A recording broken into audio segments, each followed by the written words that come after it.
अगर कोई हमारे हाथ से हमारी उंगलियां काटने की कोशिश करे या हमारी भुजाओं से हमारी हथेली काटने की कोशिश करे तो किस तरह का कष्ट होगा आपको। वही कष्ट पहुंचाया है चाइना ने हमें लद्दाख पर अपनी लालची नजरें गड़ा के, और वहां हमारी सीमा का एक एक इंच बचाते हुए हमारे 20 जवान शहीद हो गए हैं। क्या भूल पाएंगे आप उनकी माओं के आंसू, उनकी विधवाओं की चीखें और उनके बच्चों के दिए हुए बलिदान को? क्या ये सोचना ठीक है कि सेनाओं का जो सरहदों पे जो युद्ध होता है वो सिर्फ सेनाओं का होता है, वो सिर्फ सरकार का होता है? क्या उसमें हमारा कोई योगदान नहीं है?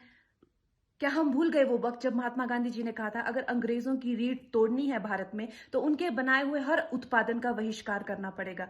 तो क्या ये जरूरी नहीं है कि हम भी इस युद्ध में हिस्सा लें, क्योंकि लद्दाख सिर्फ एक जमीन का टुकड़ा नहीं है, भारत की अस्मिता का एक बहुत बड़ा हिस्सा है, भारत की हथेली है। हम उसे किसी तरह से इस दुश्मनों के उनके गंदे इरादों में सफल नहीं होने दे सकते। तो क्या हम लोगों को इसमें हिस्सा नहीं लेना चाहिए कि जो चाइनीज जितनी भी गुड्स हैं, जितने भी उनके प्रोडक्ट्स हैं, जिन भी कंपनीज में उन्होंने इन्वेस्ट किया हुआ है, उनसे उनको रिटर्न्स आते हैं, रेवेन्यूज आते हैं, ऑर्गेनाइजेशंस हैं, उन सब का बहिष्कार करें, ताकि वो उस संपत्ति से जो यहां से इंडिया से इकट्ठी करके जाते हैं, उस संपत्ति से हथियार खरीद के हमारे सैनिकों के सीने छन्नी करते हैं। तो क्या हम उन इस युद्ध में हम चाइना का साथ दे सकते हैं? आप बताइए।